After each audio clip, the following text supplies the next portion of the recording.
Free देनी दूर की बात है, अभी जो सफिशिएंट बिजली हमें चाहिए वही दीजिए, जो हम पैसा देने के लिए तैयार हैं वो भी नहीं है। तो अब वो उनको तो कोई नारा देना चाहिए। तो वो स्टेटहुड के लिए राग अलाप रहे हैं ताकि लोगों के फोकस को डाइवर्ट किया जाए, डिबेट किया जाए। पर क्या लगता है एक्चुअली बड़े लंबे समय से दो परिवार यहाँ पे पावर हाउस रहे, जिसे हम पावर हाउस इलेक्ट्रिसिटी डिपार्टमेंट की इस दृष्टि से भी कहते हैं। एक अब्दुल्ला फैमिली और एक मुफ्ती फैमिली। देखिए एक बात तो स्पष्ट है, जो इंडिया अलायंस है वो सिर्फ इकट्ठा तब होगा जब भारतीय जनता पार्टी को रोकना है जी। जब भारतीय जनता पार्टी के अगेंस्ट प्रोपेगेंडा करना है उस वक्त इंडिया अलायंस इकट्ठे होगा। जम्मू कश्मीर के मुख्यमंत्री उमर अब्दुल्ला आज होम मिनिस्टर अमित शाह से मिल रहे हैं और मुद्दा फिर वही है कि स्टेटहुड की वापसी। वहीं दूसरी ओर उमर अब्दुल्ला ये भी बयान दे रहे हैं कि ईवीएम तो सही है मगर उनके अलायंस पार्टनर कांग्रेस कहीं ना कहीं उनसे दूरी बनाए हुए है। इस बयान पर हमारे साथ जम्मू कश्मीर के leader of opposition Sunil Sharma हैं। इनसे जानते हैं कि आखिर सरकार जिस तरह से चल रही है क्या सही समय है स्टेटहुड का, और दूसरी ओर होम की एक बड़ी बैठक कल दिल्ली में भी होने जा रही है, उस पर भी इनकी राय जरूर लेंगे। सुनील जी, मुख्यमंत्री एक बार दोबारा से होम मिनिस्टर को मिलने चले गए हैं, 2 महीने के भीतर दूसरी मुलाकात है। स्टेटहुड की बात लगातार जोर से कर रहे हैं, लगता है सही समय है? देखिए एक बात मैं स्पष्ट करना चाहूँगा, जिस प्रकार से जम्मू कश्मीर के मुख्यमंत्री उमर अब्दुल्ला साहब स्टेटहुड की डिमांड कर रहे हैं, ये मुझे लगता है कि बहुत सारे इश्यूज को वो डाइवर्ट करना चाहते हैं, डिबेट करना चाहते हैं। बड़े वादे उन्होंने किए थे, बिजली फ्री का किया था, सिलेंडर फ्री का किया था, एम्प्लॉयमेंट का किया था, पेंशन का किया था, बहुत सारे वादे उन्होंने किए थे चुनाव को लेके जी।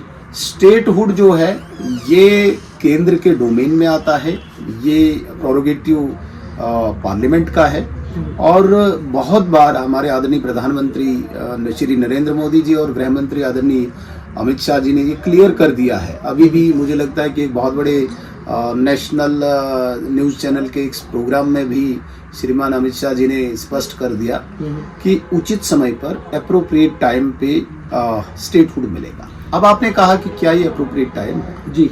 देखिए इसमें हमारे कहने से कुछ नहीं होगा, इसमें डिफरेंट एजेंसीज होती है और विशेषकर जो सुरक्षा के दृष्टिकोण से, जो सिक्योरिटी पॉइंट ऑफ व्यू से जो एजेंसीज यहाँ पे एवेलुएट करती हैं सिचुएशन को, वो देखती हैं।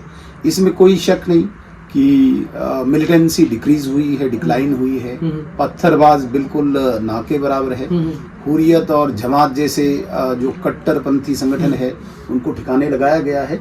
लेकिन पिछले कुछ समय से जम्मू में जिस प्रकार से आतंकवादी घटनाएं बढ़ी और पाकिस्तान ने बहुत ही एक नया एक मॉड्यूल जो लॉन्च किया है, उससे थोड़ी सी एप्रीहेंशन थी कि भाई जो ये वारदातें हुई कहीं ये न बढ़ जाए। ये सारी चीज़ें सुरक्षा एजेंसी जो हैं, सिक्योरिटी एजेंसीज और देश में बहुत ज़्यादा हमारे पास इसको ऑब्जर्व करने वाले लोग होते हैं, वो राइट टाइम पे अपनी राय दे के मिनिस्ट्री ऑफ होम अफेयर्स से रिकमेंडेशन जाके प्रधानमंत्री जी तय कर लेंगे। लेकिन मैं एक बात स्पष्ट करना चाहूँगा कि ये कोई किसी को कोई संदेह, कोई भ्रम, कोई शक होना ही नहीं चाहिए कि स्टेटहुड के लिए आपको कोई मांगना पड़ेगा, दौड़ना पड़ेगा। वो उचित समय पे आ जाएगा। हाँ, मुझे भी लगता है जिस प्रकार से जम्मू कश्मीर में लोगों को अभी कोई जल्दी नहीं है, लोग सुरक्षा चाहते हैं।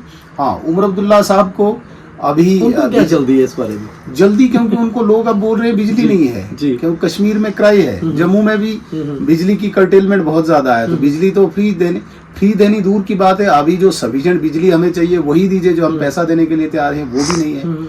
सिलेंडर जो उनने 12 माने वो नहीं है। बहुत सारे इश्यूज हैं day to day routine life में, जो लोगों को इश्यूज आते हैं, समस्याएं आती हैं, वो निपटारा करने के लिए कोई मैकेनिज्म अभी बना नहीं पाए हैं। तो अब वो उनको तो कोई नारा देना चाहिए। तो वो स्टेटहुड के लिए राग अलाप रहे हैं ताकि लोगों के फोकस को डाइवर्ट किया जाए, डिबेट किया जाए और स्टेटहुड पर उनकी नजरें। दिल्ली में 2 इंटरव्यू इन्होंने पिछले दिनों दिए जहां पर एक चीज साफ बोली कि बहुत इरिटेट हैं जम्मू कश्मीर सरकार की, डबल पावर हाउस चल रहा है। तो वो कहीं ना कहीं ये भी कह रहे हैं कि आखिर जो पावर सरकार के पास होनी चाहिए वो अभी भी राजभवन में है। इस पर क्या लगता है? एक्चुअली बड़े लंबे समय से 2 परिवार यहाँ पे पावर हाउस रहे, जिसे हम पावर हाउस इलेक्ट्रिसिटी डिपार्टमेंट की इस दृष्टि से भी कहते हैं। एक अब्दुल्ला फैमिली और एक मुफ्ती फैमिली। उन्होंने एक जिसे कहते हैं ना शाही परिवार की तरह जीवन जिया है ठाट बाट से। ये तो अब तीसरी पीढ़ी अब्दुल्ला खानदान की और चौथी पीढ़ी उन्होंने अपने फर्जंद को भी लॉन्च कर दिया है जी। उन्होंने जिस शान और शौकत से यहाँ पे लोगों को मूर्ख बना के, लोगों को गलत गुमराह करके जिस प्रकार से यहाँ पे राज किया है, वो चाहते हैं कि वही हो। 370 जो एक आधार था सेपरेटिज्म का, अलगाववाद का और यहाँ के लोगों को गुमराह करने का, 5 अगस्त को जब वो ध्वस्त किया गया, उसके बाद बहुत सारे लोगों की जो वो परतें थी वो खुल गई दिमाग की कि ये अटूट अंग है भारत का। यहाँ पे भारत का संविधान पूर्णतः लागू होगा, यहाँ पे सुप्रीम कोर्ट का वर्डिक्ट लागू होगा, यहाँ पे केंद्र की इंटरफेरेंस रहेगी। तो इसमें ड्यूअल पावर की दिक्कत ही नहीं। हाँ, उमर अब्दुल्ला साहब को मैं निवेदन करना चाहता हूँ, आप रिऑर्गेनाइजेशन एक्ट देखें, आपको बहुत सारी पावर्स हैं लोगों को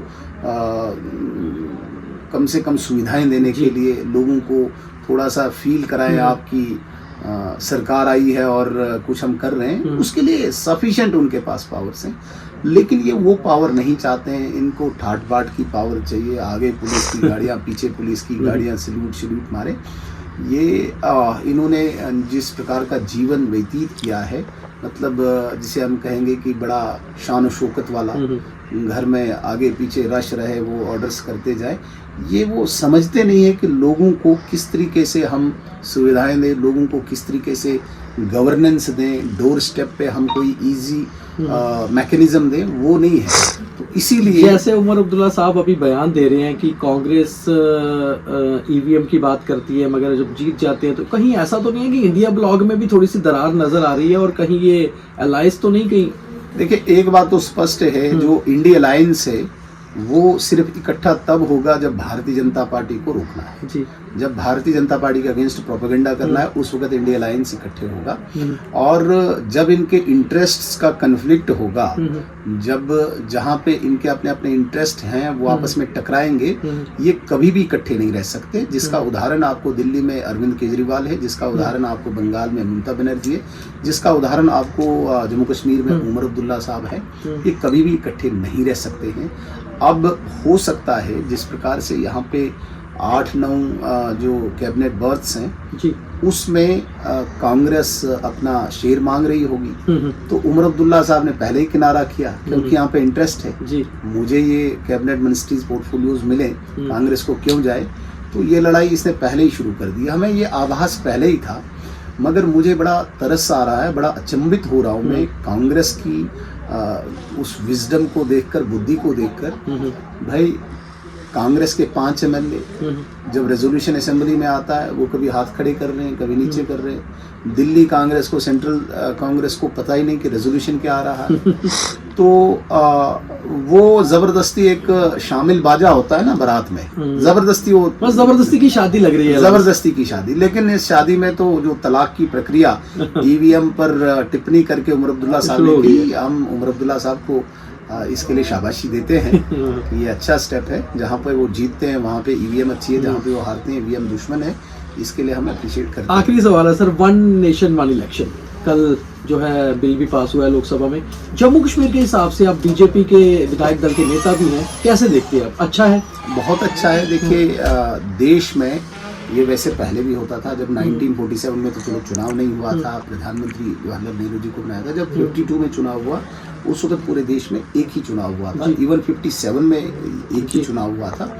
उसके बाद काफ़ी सरकारों को कांग्रेस ने तोड़ा जोड़ा, तो उस वजह से इम्बैलेंस हुआ।